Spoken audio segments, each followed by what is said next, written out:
வணக்கம். இன்றைக்கி ஜானூஸ் கிச்சனில் ஒரு ஹெல்த்தியான பிரேக்ஃபாஸ்ட்டு கோதுமை மாவு தோசை செய்யலாம். நான் அதுக்காக ஒரு பாத்திரத்தில் 1 கப் அளவுக்கு கோதுமை மாவு எடுத்திருக்கேன்.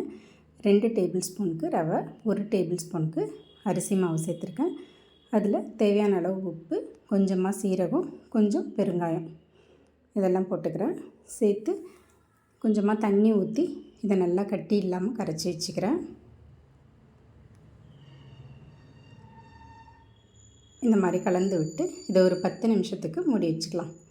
அதுக்குள்ளே ஒரு பேனில் கொஞ்சமாக எண்ணெய் ஊற்றிட்டு, எண்ணெய் காஞ்சதும் கொஞ்சம் கடுகு, உளுத்தம்பருப்பு, பொடியாக நறுக்கின வெங்காயம், பச்சை மிளகாய், கருவேப்பிலை, கொஞ்சமாக இஞ்சி, கொஞ்சோண்டு கேரட்டும் துருவி போட்டிருக்கேன்.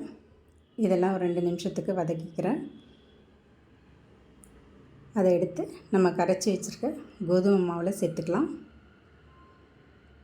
சேர்த்து அது கூட தண்ணியும் சேர்த்து தோசை மாவு கன்சிஸ்டன்சிக்கு அதை நல்லா கரைச்சி வச்சுக்கலாம். இப்போ கோதுமை மாவு தோசை ஊற்றுறதுக்கு மாவு ரெடி ஆகிடுச்சு. கடைசியாக இதில் கொஞ்சமாக கொத்தமல்லி தழையும் சேர்த்துக்கிறேன்.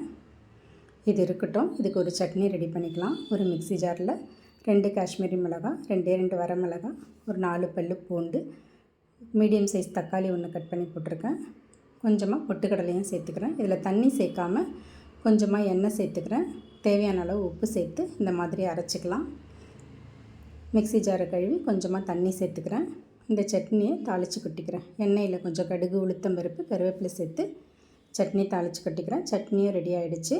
இப்போ தோசை தவா காஞ்சிடுது. அதில் இந்த கோதுமை மாவை இந்த மாதிரி ஸ்ப்ரெட் பண்ணி ஊற்றி விட்டுக்கலாம். கொஞ்சமாக எண்ணெயும் சேர்த்துக்கிறேன். இதை மீடியம் ஃப்ளேம்லேயே வச்சு நல்லா வேகட்டோன்னு 2 பக்கமும் திருப்பி செவக்க வச்சு எடுத்துக்கலாம். இந்த தோசை வேகிறதுக்கு கொஞ்சம் டைம் எடுக்கும். அவ்வளோதாங்க, கோதுமை மாவு தோசை ரெடி ஆகிடுச்சு. வீட்டில் நமக்கு இட்லி மாவுலாம் இல்லாதப்போ இந்த மாதிரி ஹெல்த்தியாக கோதுமை தோசை செஞ்சு சாப்பிட்லாம். ரொம்ப டேஸ்ட்டாக இருக்கும். ட்ரை பண்ணி பாருங்கள். தேங்க்ஸ் ஃபார் வாட்சிங்.